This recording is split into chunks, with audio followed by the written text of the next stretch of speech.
Également, ne pas les rabaisser par des paroles moqueuses. Il y a des gens qui font des études, ils parlent à ses parents. Mais toi, tu connais rien. Mais toi, tu viens du bled. Mais ça, c'est pas ton époque. Ça, vous pensez que c'est une manière de parler à ses parents? S'adresser ainsi? De les rabaisser? C'est-à-dire qu'ils connaissent rien. Pourquoi? Il n'y a que ceux qui ont bac plus 5 qui connaissent des choses. Wallah al-azim, je connais plein de gens qui ont des bac plus 4, 5. Wallah, c'est les plus idiots que je connaisse. Wallah al-azim. Depuis quand le diplôme, il fait de toi quelqu'un d'intelligent? Wallah, et nos parents, ils étaient... Wallah al-azim, mon père, il était illettré. Wallah, je le considère plus intelligent que moi. Et pourtant, je parle plusieurs langues étrangères et j'ai des diplômes à la fac et j'ai étudié à la Sorbonne. Wallah, les diplômes, ça ne veut rien dire. Vous croyez que c'est facile de venir à 12 ans, 13 ans, de traverser la Méditerranée dans un pays, de travailler, de fonder une famille, d'être honnête toute sa vie, de jamais voler, d'éduquer ses enfants, de travailler 2, 3 travails jusqu'à la fin de sa vie, jusqu'à l'âge de la retraite? Vous croyez que c'est donné à tout le monde de faire ça? Vous croyez que ça ne demande pas beaucoup de courage, beaucoup de volonté? Tous ces efforts que nos parents ils ont fait. Oui, votre mère, ça fait 30 ans, 40 ans qu'elle s'occupe de vous, qu'elle lave vos vêtements, vous rentrez à la maison, vous fait à manger. Vous croyez que c'est donné à tout le monde de faire ça?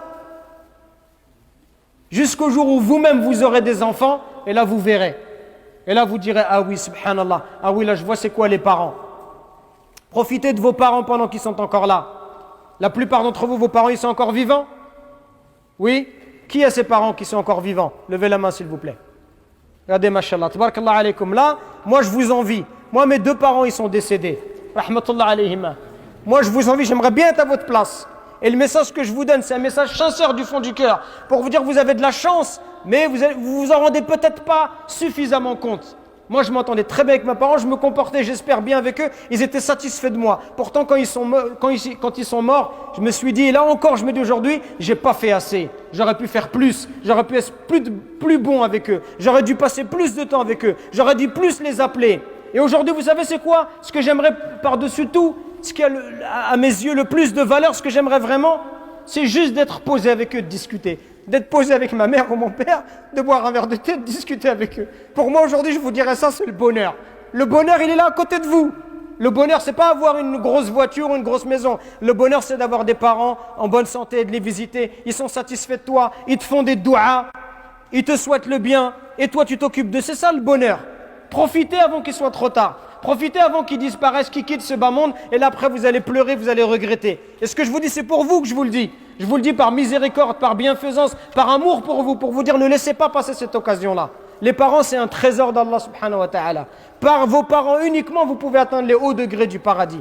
Alors corrigez votre manière d'être avec eux. Corrigez votre manière de leur parler, votre manière de les regarder. Arrêtez de les prendre pour des imbéciles parce qu'ils n'ont pas fait d'études. Arrêtez de les prendre pour des idiots parce qu'ils ne connaissent pas la société. C'est la même chose pour vous. Si on vous renvoie au bled, vous allez complètement être dépaysé. Même si tu es un arabe à 100% ou un africain à 100%, si on te prend, on te met au pays, tu seras toi aussi dans une société qui est différente, c'est normal. Mais aie du respect pour ce qu'ils ont fait de toi, aie du respect pour le temps qu'ils t'ont accordé, aie du respect pour tous les efforts qu'ils ont fait pour toi pour devenir la personne que tu es. Et au moins du respect pour ces efforts, pour toutes ces affaires qui t'ont acheté. Moi, quand je pense à mon père, ça me fait de la peine. Je me dis, il était ouvrier miskin et il faisait tout pour pas qu'on ressente du manque à l'école, pour qu'on ait des vêtements de marque, pour pas que les gens ils se moquent de nous. Et ils nous achetaient des chaussures de marque. Je me dis, subhanallah, comment tu peux pas avoir d'amour et de miséricorde pour quelqu'un qui se comporte comme ça avec toi? Et toi, pour tes amis, tu es prêt à prendre ta voiture, à les emmener à Marseille, à l'autre bout du monde, mais pour tes parents, tu n'es même pas capable de te poser 5 minutes avec eux. Ou quand tu les appelles, tu penses que c'est juste avec de l'argent. Il y a des gens juste, ils achètent des choses, ils déposent de l'argent et ils pensent qu'il a fait son devoir. Les parents, ce qu'ils veulent, c'est de l'amour. L'amour, c'est pas de l'argent. L'amour, ça ne s'achète pas avec des choses matérielles. L'amour, c'est tu te poses, tu discutes avec lui. Est-ce que tu as pris le temps d'aller au bled avec ton père? À faire un voyage avec lui en tête à tête? Ça fait partie des choses les plus incroyables. J'ai eu la chance, moi, quand j'avais 7 ans avec mon père, on est parti au bled. Que moi et lui, ça fait partie de mes plus belles vacances. C'est ça le bonheur, mes frères, il est à côté de vous. Donc corrigeons-nous pendant qu'il est encore temps. Et si vos parents ils sont décédés comme les miens, c'est pas fini. Faites beaucoup d'invocations pour eux. Faites des aumônes pour eux. Parce que tout ce que vous faites, ces invocations que vous faites pour eux, viendra un jour où et le prophète il nous rapporte ce hadith authentique où les parents ils sont dans des hauts degrés au paradis. Et ils disent, Ya Allah, pourquoi on est là? Qu'est-ce qu'on a fait? On ne mérite pas d'être assez haut degré. Et Allah Azza wa Jalla leur dit, c'est parce que votre enfant il demande pardon pour vous.